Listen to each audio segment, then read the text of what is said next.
একটা ছেলের কারণে আপনারা আলহামদুলিল্লাহ গর্বিত। এ ক্রিকেট বিশ্বে আপনাদেরকে আলোকিত করেছে, বাংলাদেশকে আলোকিত করেছে মুস্তাফিজ, তাই না? এই ছেলেটাকে পার্শ্ববর্তী দেশ একটা ফ্রেন্ডলি ম্যাচে যেতে দিল না। দেশের প্রতি, ক্রিকেটের প্রতি এটা চরম অপমান। বাংলাদেশের ক্রিকেট বোর্ড এরকম বিব্রতকর পরিস্থিতি ভারতে গিয়ে এবার টি-20 খেলার সিদ্ধান্ত প্রত্যাহার করেছে। দাবি ছিল যে এই খেলাটা শ্রীলঙ্কায় হোক, আমরা যাব। ক্রিকেট বোর্ড এই সঙ্গত দাবিটাকে মানল না। আমরা দুঃখিত, আমরা লজ্জিত। এখনো সময় আছে, আমরা অনুরোধ করি আপনারা আপনাদের সিদ্ধান্ত রিভিউ করেন।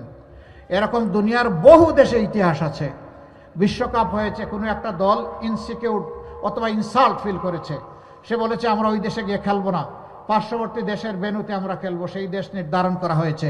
যদি অন্যদের জন্য তাই করা হয়, বাংলাদেশের জন্য কেন করা হবে না?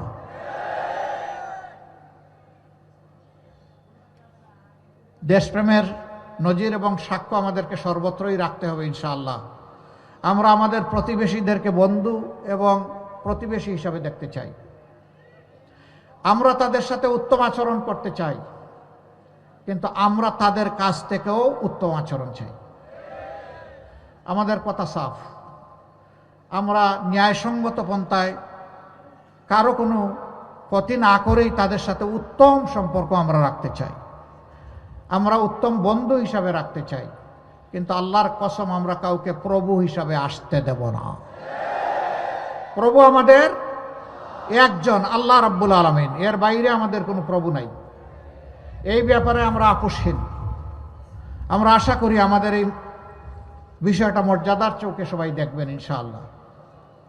সম্মানিত ভাইরা, দ্রব্যমূল্য ঊর্ধ্বগতি আছে, আমরা স্বীকার করি। সরকার হয়তোবা চেষ্টা করেছেন, কিন্তু পুরোপুরি নিয়ন্ত্রণ করতে পারেন নাই।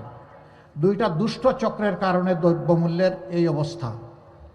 একটা হচ্ছে চাঁদাবাজ, আর একটা হচ্ছে সিন্ডিকেট। আমরা আপনাদেরকে কথা দিচ্ছি, আল্লাহ আমাদেরকে সুযোগ দিলে প্রথমে চাঁদাবাজের হাত শক্ত করে ধরে ফেলব, তারপরে সিন্ডিকেট ভেঙে চুরমার করে দেব। কোথাও কোনো সিন্ডিকেটের অস্তিত্ব রাখা হবে না। শাসন হবে জনগণের শাসন। এই জন্য চিৎকার দিয়েই বলছি, আমরা জামাত ইসলামের বিজয় চাই না, আমরা 18 কোটি মানুষের বিজয় চাই।